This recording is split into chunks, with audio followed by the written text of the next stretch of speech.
para el mundo. Luz Canal Multimedia Radio.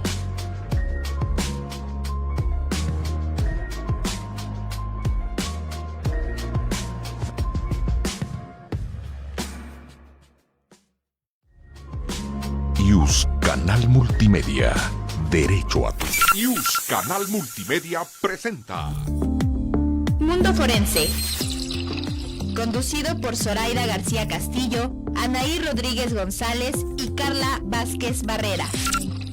Un programa de la Escuela Nacional de Ciencias Forenses y la Facultad de Derecho de la UNAM.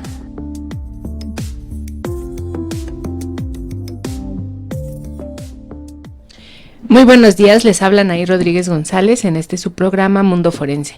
El día de hoy estamos transmitiendo desde la página de Facebook de Canal Luz Multimedia de la Facultad de Derecho de la UNAM. Le damos las gracias a la doctora Sonia Venega Álvarez, directora de la Facultad de Derecho, a Eduardo Ramírez y el equipo que se encuentra en cabina. Gracias por propiciar el espacio. Les recordamos que estamos en la plataforma de Canal Luz Multimedia y se retransmite por la página de Facebook de la Escuela Nacional de Ciencias Forenses, donde nos pueden dejar sus preguntas y comentarios para la invitada del día de hoy. Bienvenidos y bienvenidas. Hoy conversaremos con la magistrada Elizabeth Rodríguez Colín y abordaremos el tema de la valoración judicial de la prueba en materia de psicología. Muy buenos días, bienvenidas. Gracias, muchas gracias, Anaí. Buenos días. Buenos días, querida Eli. Bueno, en primer lugar, darte la bienvenida, agradecerle a Anaí la presentación, también saludar a Carla Vázquez, que estamos hoy las tres en el programa, pues compartir que es el último de esta temporada, ya estamos cerrando semestre, también cerramos temporada de la emisión de nuestros programas de cada miércoles, pero pues por supuesto, si todo así lo indica y estamos bien, para enero, finales de enero, volvemos a iniciar con la siguiente temporada, que yo no sé en qué temporada vamos. Esta es la 15 y iniciaríamos la 16. Ay, mira, cada temporada es un semestre, entonces eso es la gran cosa. Ay, pues qué padre, ¿no? Bueno, estamos celebrando esta cierre de temporada con la presencia de la magistrada Elizabeth Rodríguez Colín, que es pues una amiga de muchos años, una persona muy querida, personal. Gracias. Para mí, en mi vida personal, pues somos conocidas desde hace tiempo, hemos vivido varias etapas de nuestra vida juntas, hemos compartido muchas experiencias, entonces personalmente me siento pues muy agradecida de que hayas venido desde el Estado de México para platicar con nosotros. Y bueno, hemos estado, como se los hemos venido compartiendo en estos días, invitando a jueces, magistrados. En esta ocasión estamos recibiendo una magistrada en materia penal, que bueno, pues vienen en la coyuntura de la reforma judicial que ha venido sucediendo desde hace varios meses, que en este año, estoy segura que todas iniciamos el año sin imaginarnos lo que iba a pasar, ¿no? Sin imaginarnos que va a haber esta reforma de estas dimensiones y con todas estas repercusiones que todavía no terminamos de ver materializadas, pero que ya las vislumbramos. Por lo menos sí estamos en un momento de incertidumbre muy grande y en las invitaciones que hemos hecho a los jueces y magistrados y ahora a ti, querida Eli, quisiera que le compartieras al público cómo es que Elizabeth Rodríguez ha llegado a ser magistrada, qué carrera tuvo que hacer, qué caminos anduvo, qué luchas hizo para estar en la posición en que está. Bien, pues muchas gracias. Primero iniciaré obviamente con un agradecimiento a la directora de la facultad, a ustedes, especialmente a ti, Sori, que como bien lo dices, el estar aquí, pues bueno, no es más que la continuación de una gran amistad que tenemos. Quiero decirte públicamente, lo he hecho en lo personal, pero quiero decirte públicamente que yo te admiro mucho. Eres muy respetada por mí y creo que tu obra ha abierto, una brecha en esta función que pues ya tiene algunos años que he venido desempeñando. Pues yo quiero compartirte que pues todo inicia desde que comenzamos a formarnos en la Facultad de Derecho. esa aspiración de cuando queremos ser abogados por un mundo mejor, por un mundo con justicia, por un mundo donde se respeten las leyes, pues va dejando de alguna manera esa semilla que te incentiva a cada día tratar de ser mejor, de buscar esos anhelos. Entonces, pues en realidad esto comenzó desde que yo estaba en cuarto semestre. ¿Por qué motivo? Porque en ese momento entré como lo que se denomina meritoria, que ahora ya es una cuestión más formalizada. Uh-huh. Ya tienen, pues, si no son prestadores de servicio social, son practicantes profesionalmente hablando, o tienen una especie de estancia que te va formando en esa carrera. Entonces, en el cuarto semestre yo comencé con mis primeras visitas en juzgados y con mis primeras experiencias. Desde luego no fue fácil, ya por el séptimo semestre conseguí que me nombraran técnico judicial. Debo comentar que es el primer escaño y precisaré que mi experiencia o lo que les voy a compartir es en el ámbito local y, como lo adelantaba la doctora Castillo, pues bueno, más en la materia penal. Entonces, no fue necesario hacer un examen formalmente hablando, es decir, de temas jurídicos, pero sí un aspecto de carácter psicométrico acerca de pues cómo te vienes desempeñando. Entonces, creo que ese primer paso no fue tan difícil como si fueron los subsecuentes, porque de ahí, pues bueno, ya parte uno para dar inicio a una carrera judicial, ya formalmente hablando. En ese sentido, pues bueno, hubo que presentar un examen. En ese momento no había cursos de formación, pero sí concursos de oposición. Entonces, el primer escaño al que yo escalo es el ser notificador, lo que ahora se conoce como actuario judicial. Entonces, después de adquirir ese cargo por concurso de oposición, pues vino también un cambio como del que ahora se habla, de un instituto de capacitación hacia una escuela judicial, y se comenzó con la implementación de cursos de formación y concursos de oposición. Entonces me tocó pues bueno, hacer un curso de formación para secretario y después presentar los exámenes de oposición para la misma categoría. En ese mismo tenor, para ser juez de cuantía menor y posteriormente ser juez de primera instancia. Tuve también la oportunidad de formar parte del órgano de administración por un periodo que fue de 2008 a 2013. Y posteriormente, pues bueno, cursos de formación para llegar a la magistratura, que es donde actualmente me desempeño. Evidentemente no ha sido fácil desde la formación hasta todo lo que se presenta. Y por esa razón, si puedo aprovechar la oportunidad de compartir con ustedes, celebro y agradezco en lo que vale que podamos tener, digamos, esta especie de derecho de réplica. Claro. El Poder Judicial está ahorita muy cuestionado en su actuación, pero en realidad no se conoce qué es lo que hacemos en el día a día y todo lo que tiene que vivirse para llegar a ocupar un cargo de decisión. El juzgar a nuestros iguales no es una labor sencilla. Se requiere no solamente de esa formación profesional jurídica, sino también de la experiencia. El análisis de las pruebas, pues, es una cosa mayúscula. Uh-huh. Y pues esa ha sido más o menos mi trayectoria, y por 8 años me desempeñé como docente en la Facultad de Derecho de la Universidad del Estado de México. Uh-huh. Eli, pues ha sido, y no nos dijiste los periodos, pero me imagino que han sido al menos unos 25 años de carrera.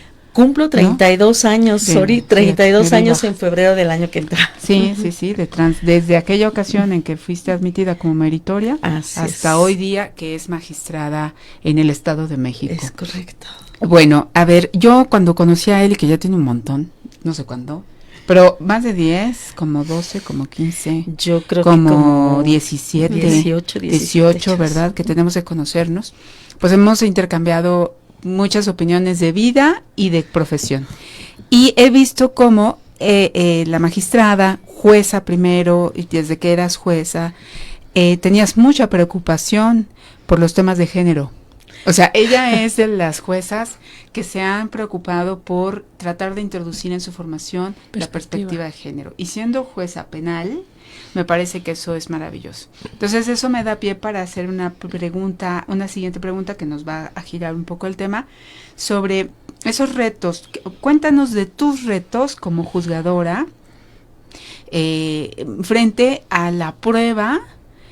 Propusimos para esta mesa que fuese en materia psicológica, pero conéctala como tú quieras. O sea, okay. Nosotros queremos que nos compartas qué experiencia has tenido para poder primero admitir y luego valorar prueba psicológica en estos temas. Bien, pues me voy a tener que remontar unos años atrás, porque evidentemente como juzgadores ha evolucionado el análisis de la prueba.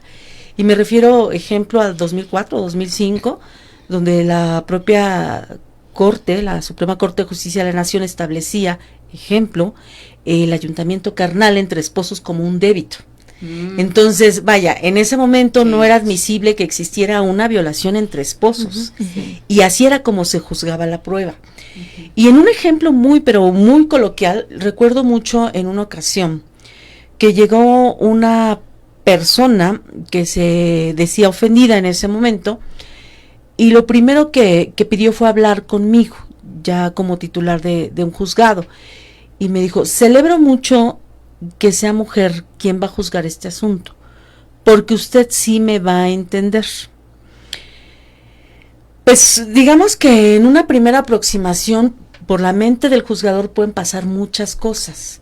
Dije, ¿cómo decirle que también el hecho de que el juzgador sea una mujer no necesariamente tiene que analizar la prueba en torno a los intereses de quien se dice afectado? Entonces hay que dialogar con ellos y pues hacerle referencia así, ok, soy mujer, pero fíjate que tengo la obligación de analizar las pruebas de manera objetiva. Entonces, no podemos tampoco analizar una prueba favorablemente únicamente por el hecho de que la persona afectada sea mujer. Y como lo dijo la doctora Sori, realmente sí me considero una persona feminista, sí me considero una persona con esa visión de una perspectiva de género, pero también hay que atender a los conocimientos de corroboración sobre la prueba. A ver, ¿cuáles son esos retos? A ver, el juez frente a la prueba pericial tiene el reto de que son pruebas que han nacido en campos de conocimiento que no son del derecho.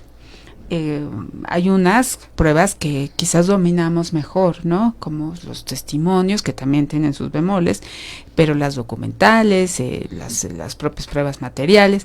Pero, ¿cuál es la posición de un juzgador, sobre todo, y de un juzgador penal, frente a la prueba? Háblanos de esos retos. Bueno, ha venido cambiando, indudablemente, y obedece en gran medida a los cambios normativos del propio sistema de justicia. En este tránsito, yo recuerdo que aquella experiencia que les compartía, la norma procesal local señalaba como un sistema de valoración mixto. Es decir, teníamos pruebas tasadas, pero también había la libertad del análisis de otras pruebas. Hoy día no es así. Hoy día con esa evolución normativa, el sistema es libre en su valoración. Y creo que ahí viene una gran área de oportunidad para todas las partes, no solamente para los juzgadores, pero donde creo que al juez se le está dificultando esa tarea. Hablaba ya la doctora si bien entendí, del proceso de formación de la prueba. Entonces, a mí me parece que los jueces estamos valorando la prueba desde el momento mismo que se está ofreciendo. ¿Por qué me atrevo a afirmar eso? Porque creo que las partes necesitan analizar lo que incluso proponen en esta guía como uno de los aspectos, la pertinencia jurídica de la prueba, la pertinencia incluso con el hecho que se va a probar. ¿Por qué? Porque antes casi todo el sistema judicial, y A lo mejor soy muy rigurosa al decir antes porque creo que todavía el 70% de las resoluciones descansan en la prueba testimonial. Entonces, ¿a qué nos lleva eso? A que el juzgador va a atender a lo que se afirma sobre el hecho. El hecho en sí mismo va a ser difícilmente probado.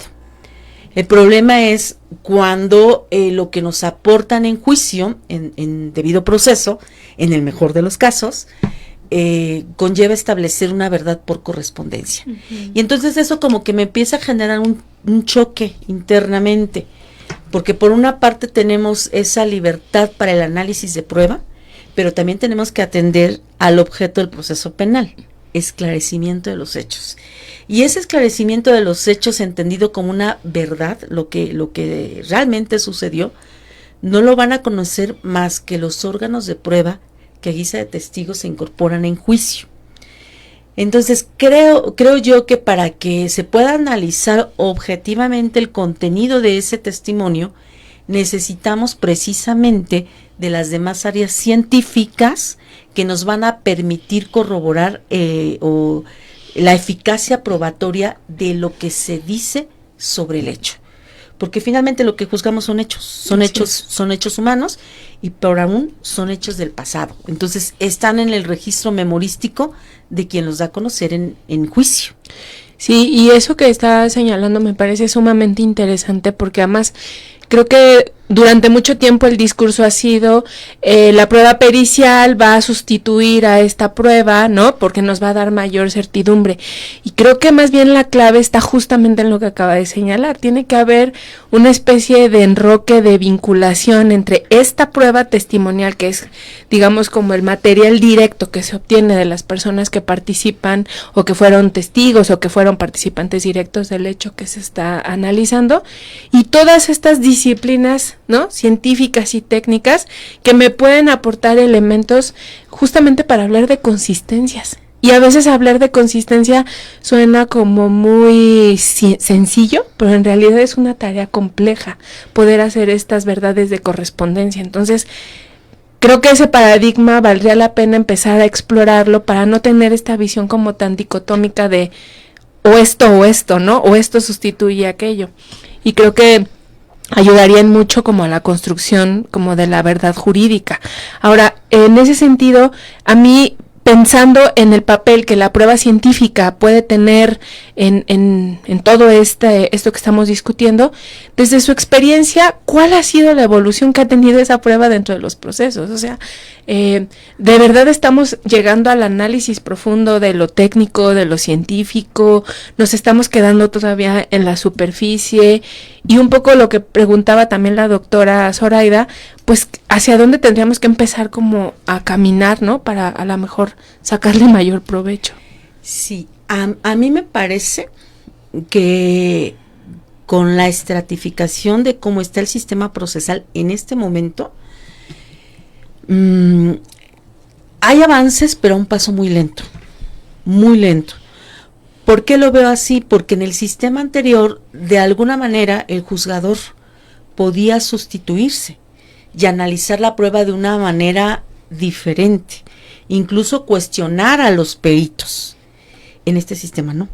En este sistema lo único que se te permite como juzgador es para aclarar algunos aspectos que resulten oscuros en la explicación del perito. Uh-huh. Entonces creo que el juzgador depende mucho de cómo las partes incorporan estas pruebas científicas. Y yo lo veo, o sea, cuando analizo todo lo que la ciencia nos puede aportar, lo primero que pienso es, qué maravilla, o sea, que esto me lo dijeran en juicio y yo así puedo corroborar lo que me está diciendo el testigo. Pero cuando adviertes que una de las partes no logra interrogar al perito para incorporar esa prueba científica, todo se viene abajo, si se vale el término, ¿no? Entonces, como juzgador, creo que ahí estás como muy limitado. Sí. Y que por mucho que conozcas el contenido de la cientificidad de esa prueba, difícilmente vas a incorporar o puedes incorporar información que no sea la que las partes en contradictorio te incorporen en el juicio. Claro, desde luego habría la salvedad en tratándose de infancias o en tratándose en algunos momentos de cuestiones de género, pero sigue siendo muy acotada, o sea, no muy lejanamente en otra experiencia, también para variar un delito de violación, era evidente que las pruebas estaban confirmando lo que decía la víctima.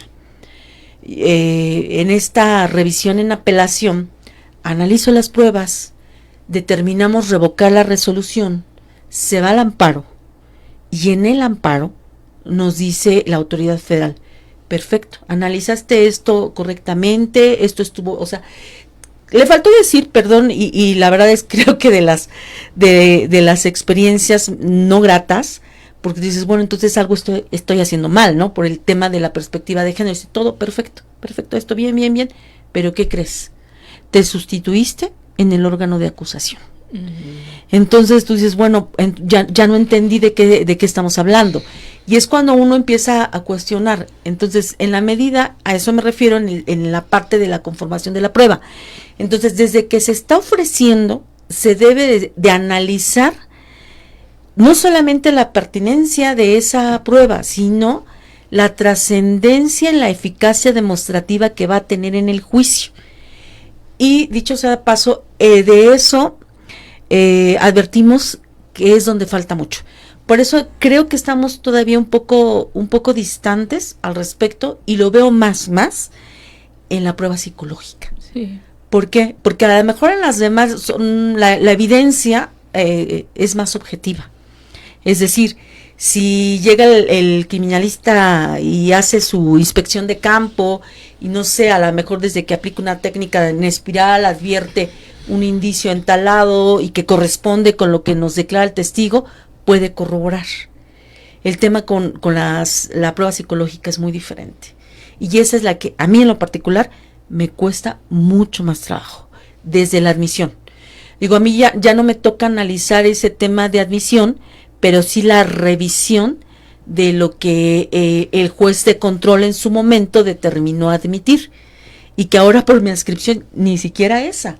¿Por qué? Porque tenemos creación de nuevos tribunales de alzada, pero esos nuevos tribunales se dedican únicamente a revisar toda la actuación del juez de control, y los que estamos conformados colegiadamente, que es mi caso, analizamos todo lo que hay en juicio. Entonces, cuando llega a juicio, pues ya es un poco tarde para algunos aspectos, y lo vemos todos los días. Porque ¿qué es lo que pasa? Admiten a veces como una prueba pericial en materia de psicología, y a veces es admitida como el testimonio de un experto. Entonces ahí es donde se nos pierden las partes. Incluso, pues bueno, con los chicos de la ponencia lo que digo, no, lo primero que tenemos que ver es cómo se ofreció y cómo fue admitida esa prueba. Porque a veces el perito termina concluyendo con otros aspectos que ni siquiera eran objeto de la prueba. Así es. Entonces es donde más dificultades encontramos. Y ahora, pues bueno, yo sé que estoy con expertas, pero a mí me hace mucho ruido que llegan los peritos en materia de psicología y nos dicen, es que este es un metaperitaje. Y lo que se trataba de alguna forma de erradicar, al menos así lo entendí con el sistema anterior, nos hace regresar. Y en realidad lo que ellos llaman como un metaperitaje es una crítica del dictamen pericial que presentó el órgano acusador.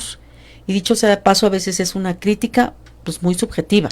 Y que además a veces, otra vez, como que se distrae de los aspectos fundamentales, porque se queda en un análisis a lo mejor que no es menos importante, pero que es esta parte superficial, por ejemplo, de la forma, la estructura, ¿no? En pocas ocasiones a lo mejor voy a la metodología o a cómo hago las inferencias, ¿no? En el caso de los metaperitajes, pero son pocas las veces. En realidad, este objetivo que se está buscando de tener efectividad dentro del proceso, de aportar realmente elementos, pues queda suspendida en el aire. Generalmente así sucede, Anaí.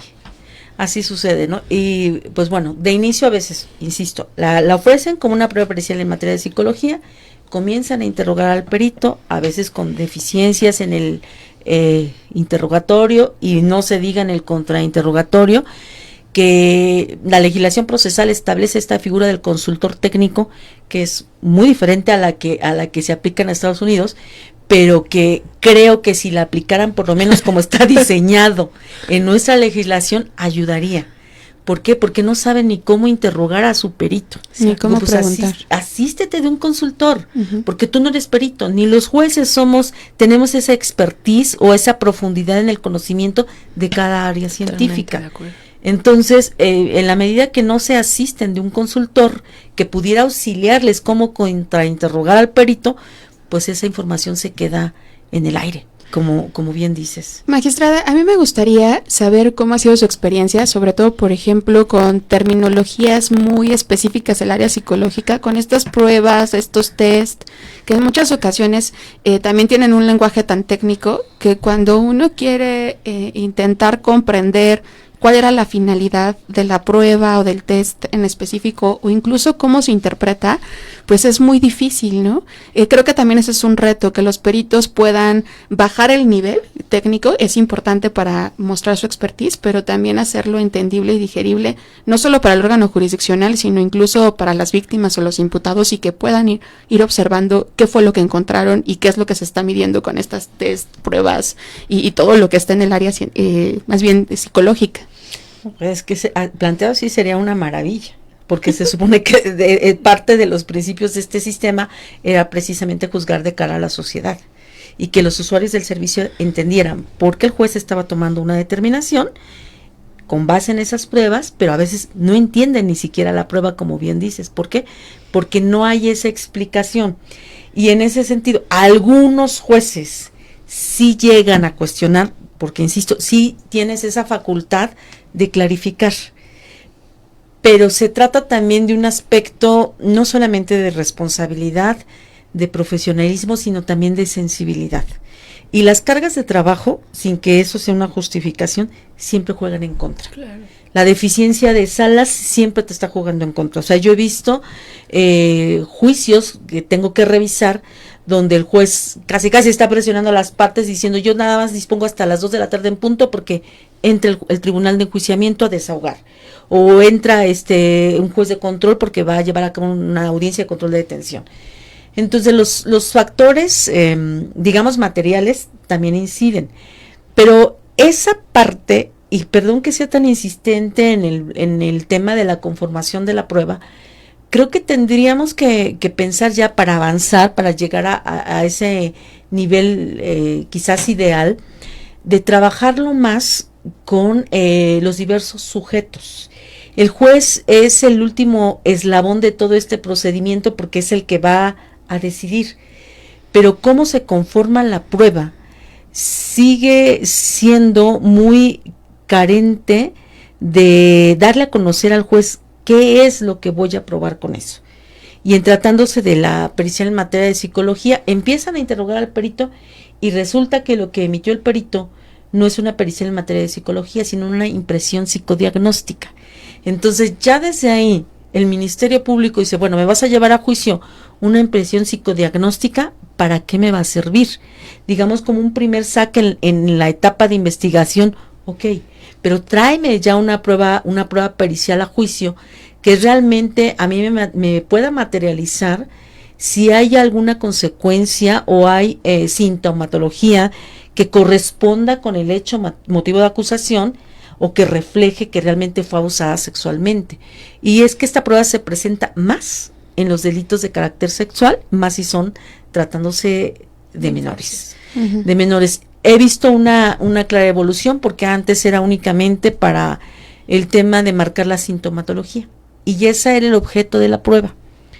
Y ahora a veces las ofrecen así, en esos mismos términos, y el perito, sobre todo el de la defensa, concluye señalando que está emitiendo una pericial en materia de credibilidad del testimonio. Wow. Entonces, hay una mezcolanza en toda esta información que a los jueces nos dificulta la tarea. Claro. Y mucho.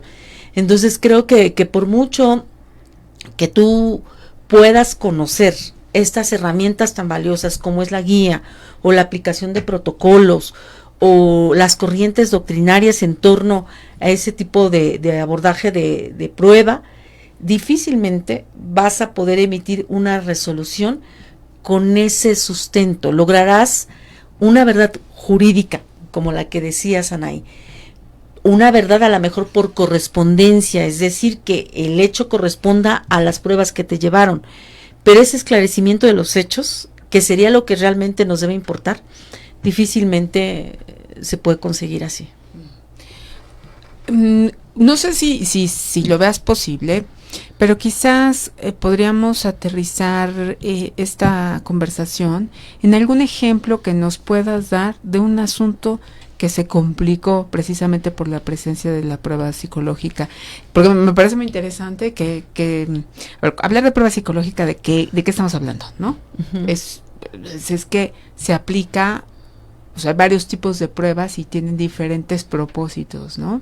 Y eso creo que tú lo tienes bastante claro, pero sí me sorprende mucho cuando dices, bueno, una de las partes planteó una prueba para poder, no sé, que se dictaminen los daños que ocurrieron psicológicamente a una víctima, y otra persona habla sobre algo muy distinto, que es la confiabilidad del testimonio, que ese es un tema muy polémico y que tiene, o sea, son metodologías muy distintas, diferentes, ¿no? Entonces, sí, hablar de prueba psicológica es hablar de un gran mundo, para empezar, ¿no? Sí. Y, pero ¿nos podrías dar algún ejemplo de estas complicaciones? Bueno, uh-huh. tengo uno, no podré dar más detalles porque, o sea, sí, en general, por obvias razones, pero uh-huh. Fíjate que a mí me parece, fíjense que me parece un asunto muy interesante, y no pudimos entrar ya al análisis de esa prueba por una cuestión de debido proceso. Uh-huh. Incluso comentándolo en sesión con alguno de mis compañeros, digo, pues esta situación el asunto está sumamente interesante, pero no vamos a poder adelantar absolutamente nada, porque sería tanto como decirle a esta parte, vete por aquí, porque sucede algo similar con ese tema. Ahí sí está ofrecida como una prueba psicológica en credibilidad del testimonio específicamente. Uh-huh. Y se trata también de un abuso sexual entre una pareja de carácter homosexual. Me refiero al sujeto activo y pasivo, no que formalmente tuvieran una relación de pareja. Y pues aquí la defensa está argumentando que no es creíble lo que dice esta víctima, y hace todo, o intenta hacer todo el tamizaje psicológico, pero básicamente el perito se centra en hacer una confronta comparativa entre el registro como antecedente de investigación de las entrevistas que se aplicaron a la víctima con lo que ella vino a decir en juicio, y no se encarga de analizar todo el proceso cognitivo de la información que memorísticamente tenía esta víctima. Y hace un estudio muy extenso, insisto, muy interesante, pero no concluye en el tema que él ocupa. Yo, la verdad, cuando empecé a analizar el asunto, dije, qué padre, esto va a estar bien. Y cuando ves en qué concluye, dices, híjole, ya tienes, o sea, para contestarle, porque su agravio es infundado. Pero ya no pudimos entrar ahí al estudio insisto, por un tema de debido proceso que llevó a la nulidad del juicio, y ojalá pueda ver en qué acabó, y ojalá en algún momento les podría compartir la resolución que en su momento se emita. Pero básicamente todas las pruebas en psicología que por lo menos al ámbito local llegan, están en ese sentido, o sea, desvían el objetivo de la prueba. Desde que la ofrecen, no buscan esa pertinencia con el objeto que van a probar, y al hacer ese tipo de sesgos, pues dificulta no solamente su análisis, sino que también de alguna manera coloca en riesgo, digamos, el criterio del juzgador, porque pensemos que puedas entrar al estudio, que no adviertas alguna cuestión de alguna violación procesal, pero las últimas, digamos, directrices de la autoridad federal en torno al principio de concentración y continuidad, que seguramente conocen, de anular los juicios por una cuestión de segmentación prolongada de los juicios, por las razones que sean, pues el juzgador de alguna manera ya anticipó, digamos, ese análisis de las pruebas. Entonces, ante una eventual nulidad del juicio, las partes pueden corregir todos esos aspectos. Y entonces también a mí me parece que ello o nos puede llevar a generar impunidad o también puede llevar a un verdadero esclarecimiento de los hechos, según quiera verse. El tema aquí es que en razón de un principio de contradicción y ante la igualdad de armas, el juez está muy atado a lo que las partes están debatiendo. Y ya no hay esa posibilidad de decir, bueno, pues ni siquiera para la segunda instancia reasumo jurisdicción y ahora analizo por aquí, porque si no te lo argumentaron las partes, se corría el riesgo, como aquel asunto que les platicaba, dijo, no, pues sí, está todo bien, pero te sustituiste en el órgano acusador y por lo tanto debes confirmar la absolutoria, ¿no? Entonces, no, bueno, o sea, hay que tratar de entender y analizar contextualmente que no siempre las cosas pueden ser como las imaginó el legislador, ¿no?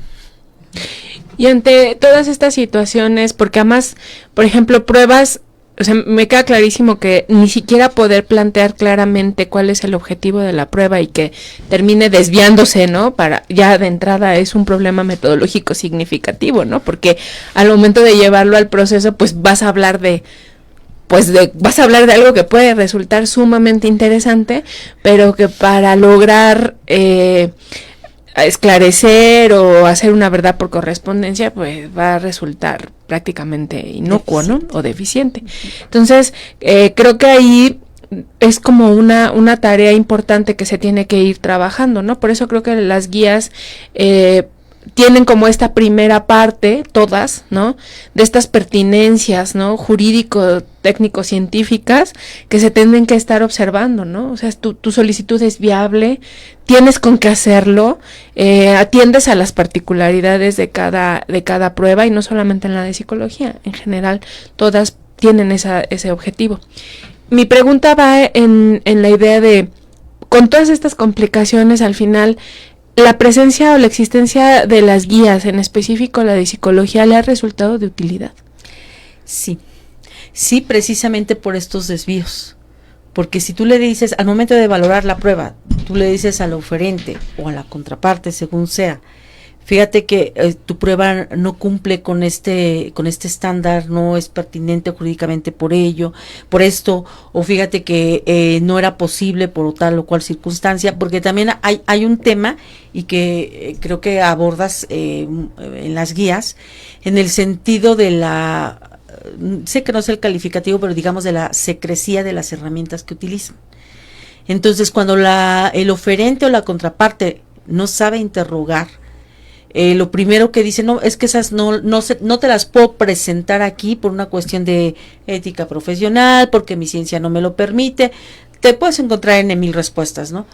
Y lo primero que dice en el contraargumento, no, como no las presenta, no sirve esa prueba, ¿no? Desde ese tipo de cosas. Entonces, creo que sí sirven en la medida que estas herramientas gráficamente te permiten darle a conocer al oferente o a la contraparte el por qué estimas que esa prueba pericial no resulta eficaz probatoriamente hablando para los hechos que él pretende probar.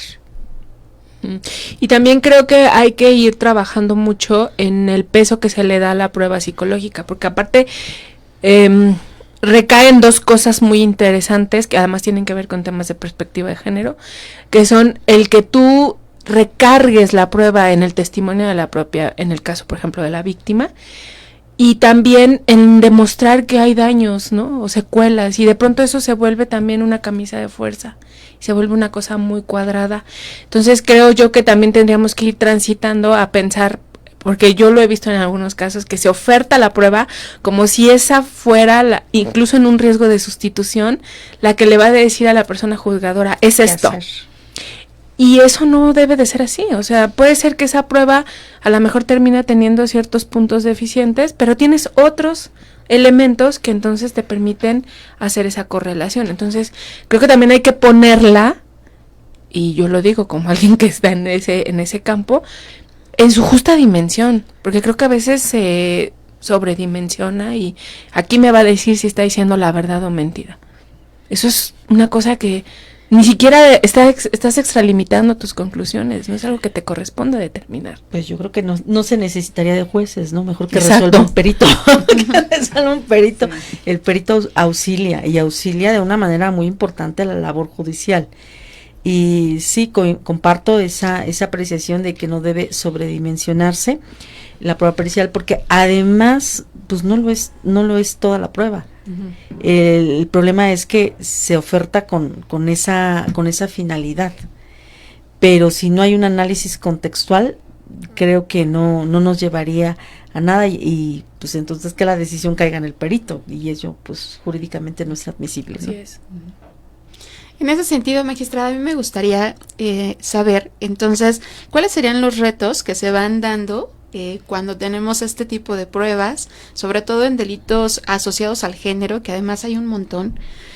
¿Cómo ir teniendo a la par, por ejemplo, este tipo de protocolos para juzgar con perspectiva de género, pensando en que el tribunal o el siguiente peldaño no haga una revocación de la resolución? Porque es muy difícil, decía muy bien que la cuestión del género no significa que eso va a darle un peso mayor o que va a tener una significación importante, sino que se tiene que analizar con otros ojos, con otros lentes, pero también haciendo un análisis, digamos, circunstancial, ¿no? Con todo aquello que se puede ver el contexto. ¿Cuáles serían entonces esos retos que se tienen a nivel jurisdiccional para ir mezclando la parte psicológica y la perspectiva de género? Me parece que tendría que ser un análisis de contexto y que ese análisis de contexto puede bien centrarse en una prueba pericial. Ya las ofrecen. El tema es que ahora de repente la terminología juega en contra o el reconocimiento profesional de algunas áreas que no las admiten o que no hay órganos de certificación que nos permitan aceptar como tales esas pruebas, pero ya te las ofrecen, que en realidad son pruebas periciales, entre comillas, que elaboran. Bien, trabajadores de servicio social o licenciados en trabajo social o psicólogos. Y en este sentido, pues, lo que yo he visto que únicamente se basan en un 80% en la entrevista que hacen con la víctima.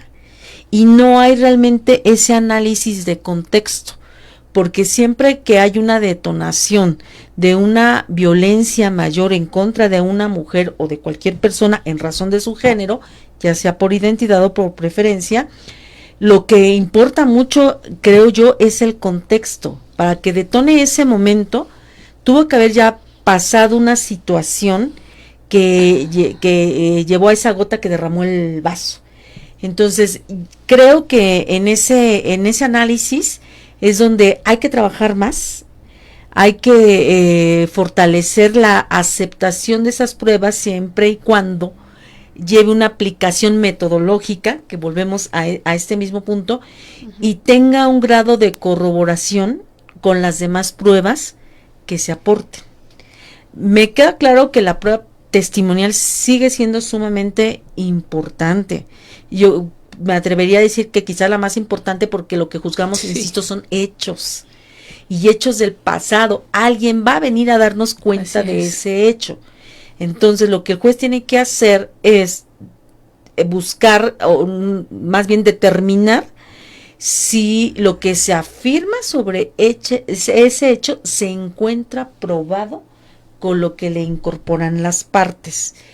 Y pues en cuestiones de género a veces las partes piensan que únicamente, insisto, por ser mujer o por tener una identidad o una orientación, el juzgador tiene que sesgar su decisión, y no es así. Creo que sí tiene que fortalecerse el contexto y la forma del análisis del hecho. Fíjate, Eli, que un propósito, o digamos el propósito de haber hecho las guías, el trabajo de las guías judiciales para la elaboración de la prueba pericial, pues la idea, el proyecto, el primer saque salió aquí de la UNAM, desde la Escuela Nacional de Ciencias Forenses. Lo revisaron muchas personas, jueces, defensores, otros peritos de la Conferencia Nacional de Procuración de Justicia, entonces mucha gente opinó. Pero la mayor preocupación ha sido tratar de estandarizar. Entonces, ahorita que hablas de la prueba de análisis de contexto, yo soy una partidaria de que exista. Me parece muy bien que tiene que existir para explicarle a los juzgadores problemas complejos como son pues este tipo de violaciones y otras, ¿no? Por ejemplo, en búsqueda, en desaparición forzada, en feminicidios que se dan de forma sistemática, en trata. Es muy importante que haya este tipo de explicaciones. Y encontrarse con metodologías tan dispares, ¿no? Que apliquen unas y otros expertos, pues dificulta la confiabilidad de la prueba, ¿no? Entonces eso es lo que hemos querido, que tratar de aportar para el juzgador y decirle, mira, si se te presenta este tipo de prueba, pues el estándar metodológico que sugerido y que está, digamos, consensado por la comunidad forense es ¿no? Para que tengas tu juzgador pues la guía de qué es, cómo tendría que ser desde la toma de la muestra, que en psicología es un poco más difícil, pero sí hay un contacto, ¿no? Entrevistas, etcétera. ¿Qué metodologías se pueden aplicar? El tipo de baterías. Las baterías psicológicas, pues no se puede usar cualquiera. Hay unas que se usan para temas clínicos y otras para temas forenses y están estandarizadas. La comunidad psicológica pues las aprueba o no. Hay pruebas que ya no deberían de usarse porque ya las consideran obsoletas y se siguen usando. Entonces eso es lo que se trató de hacer con las guías. Si tú has podido echarle un ojito a las nuestras y incluso aplicar la de psicología, ¿nos sugerirías abrir otras temáticas en las temas de las guías? ¿Nos sugerirías hacerle algún ajuste a esta en materia psicológica? ¿Qué mejoras, qué áreas de oportunidad le ves? A lo mejor el lenguaje no es el que es accesible para los juzgadores. ¿Qué nos dices de las guías, tú como juzgadora? Pues, en primer lugar, lo digo sin ningún tapujo, felicitarlas. A mí me parece que la Escuela Nacional de Ciencias Forenses tiene una labor muy importante que está generando precedentes en el abordaje de estos temas, y desde mi punto de vista creo que el lenguaje, con independencia de que no somos peritos, me parece que es preciso y que también ayuda mucho el glosario, porque a veces podemos tener la concepción de algún término, pero podemos estar equivocados. Finalmente es un concepto, no una definición. Y que eso ayuda mucho. ¿En qué abriría yo? Insistiría en este tema del análisis de contexto, y también, aunque muy debatido, como bien dices, doctora Sori, el tema de la psicología del testimonio, porque es lo que están ofreciendo, porque no desconocemos que el Poder Judicial Federal está capacitando a sus juzgadores en esta vertiente. Entonces, creo que van un paso adelante, por lo menos para los postulantes y para los órganos judiciales locales. Y lo digo porque en las experiencias de diálogo con mis compañeros, cuando tú abordas estos temas o cuando les ofrecen una prueba en psicología del testimonio, perdón, pero hay quien hasta se ríe y dice, ¿eso qué es? O sea, no sé qué está ofreciendo, ¿no? Sin embargo, creo que con independencia de que sea discutible, es lo que se está incorporando a juicio.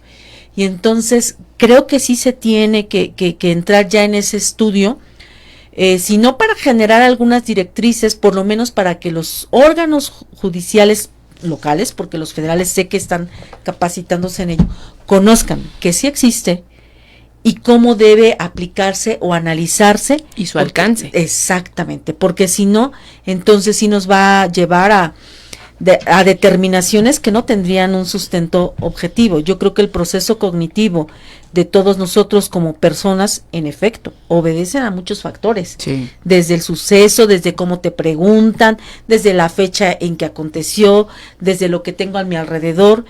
Y yo lo veo al día con mi ponencia cuando refieren, es que no dio las características del arma. Le digo, ¿y dónde queda el foco atencional?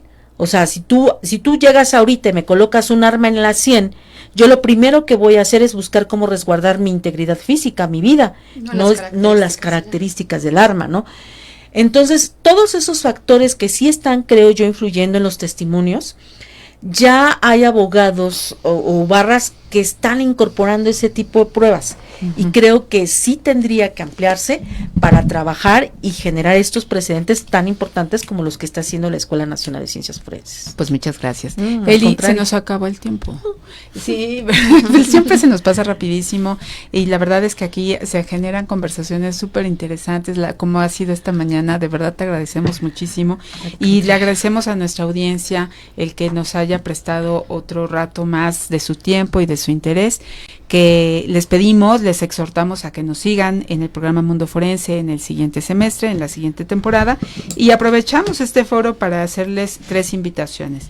Primero, este viernes tenemos una conferencia magistral con el magistrado Miguel Enrique Sánchez Frías, que nos hablará sobre los beneficios preliberacionales de las personas privadas de la libertad. Esto sucederá en el aula magna de nuestra escuela a las 11 de la mañana, pero también se transmite por redes, así que si no pueden estar ahí, pues lo pueden ver. También el 25N ya viene el próximo lunes, es un día muy importante para nosotras, que es el Día Internacional de la Eliminación de la Violencia contra las Mujeres, y vamos a tener 2 actividades muy importantes. La primera es Mariana Lima en la Facultad de Derecho. Va a estar la señora Irinea en la facultad. Sí, Irinea, buen día, a las 11 de la mañana, junto con Carla Quintana. La abogada que fue proyectista en esa sentencia de la Suprema Corte. Estaremos ahí con la directora de la Facultad de Derecho platicando sobre este tema. Mariana Lima viene a la Facultad de Derecho, donde era estudiante. Y más tarde, a partir de las 14:30, estaremos en el aula magna de nuestra escuela con un evento que será pues muy completo. Se llama Reflexiones sobre la evidencia científica para probar el contexto de violencia por razones de género, y se abordarán los casos de Mariana Lima y de Carla Pontigo, que son pues ambos paradigmáticos. Tendremos varias invitadas expertas y este es un evento que organizamos junto con la Suprema Corte de Justicia de la Nación. Así que les invitamos a que se vayan o se conecten, pero que nos sigan y sobre todo que hagamos todo lo necesario para que la violencia contra la mujer se extinga y no sea un tema que nos ocupe y nos preocupe. Así que, pero como eso está medio difícil, lo que tenemos que hacer es seguir trabajando para combatirlo. Querida Eli, muchas gracias por estar con nosotras. Gracias Anaí, gracias Carla por todo el trabajo conjunto, y les agradecemos también al canal Yus Multimedia. Nos vemos en la siguiente temporada. La Facultad de Derecho agradece a quienes realizaron este programa, conductores, invitados y productores, quienes participan de manera honoraria. En Yus, Canal Multimedia, derecho a tus oídos.